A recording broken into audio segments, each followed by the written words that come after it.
slippery over there. Okay.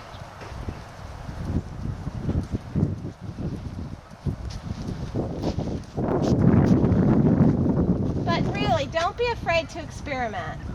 You're not going to screw this horse up. Okay. Pretend he's yours and you're at home and you're trying to figure it out and sort through it.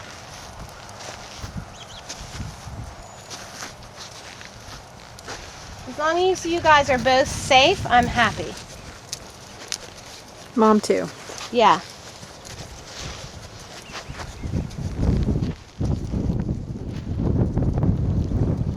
So the times to baby him is if he gets upset, go to something that you know he's comfortable with, tell him he's a good boy, and then start over. That's how you baby this horse. Otherwise, he needs to work. Okay, slow those back feet down a little bit before you ask for canter. There you go. And if you want to sit down, but I recommend you kind of stand up a little until he settles into it. Just be more of a half seat. Yeah. What I do is I kind of put my weight in my thighs a lot so my knees are really pushing down, and that seems to be very comfortable for him. Okay. The other thing I've noticed is if I really concentrate on my outside leg, just kind of stretching down and back a little bit. Keep your lower back a little still, or you're being real stimulating with your lower back. There you go.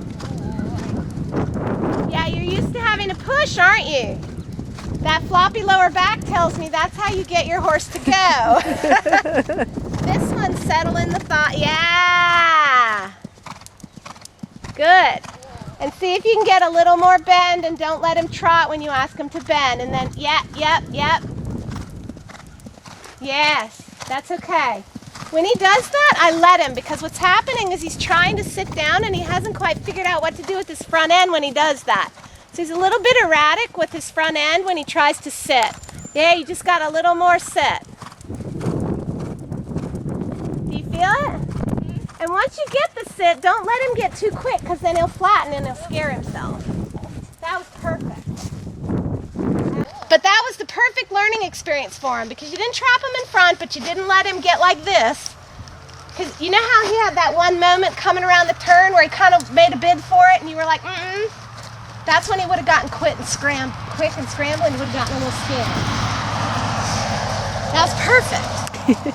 Because you said, look, I got you. We're going to stay right here. And he was like, okay. Lots of good decisions in there. I think you got him figured out. He's fun. He's really fun because he gives you what you ask for. And he's always thinking. Now, there were a couple times I got after him with the jumping because he stopped thinking. And that's when I got a little rude with him. I'm not saying you have to handle that way, because that may work differently for you than it does for me. That's just what I do. Use your best judgment. Good boy.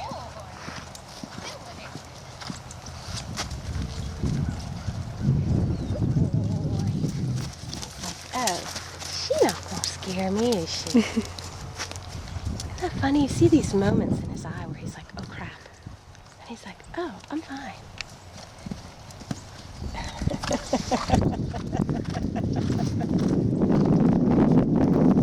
I'll be a Rolex horse lady.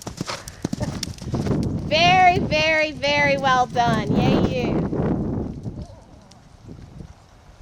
That was funny. You'll enjoy that video. 2 strides out, he was like, stand back, I'm going. He's very bold to jumps. Yeah, he is. That's not a bad thing. No, it's not. He just doesn't know what to do with it right now. And just recently, he found power in his hind end, and he doesn't know what to do with it. So you take the bold that he's always had, you add a little power that he doesn't know what to do with, and sometimes it gets a little interesting. Sometimes it's like there's just legs all over the place. Which I find funny, but some people find it scary. Oh, good boy. Okay, you need to buy him. I wonder if there's video of his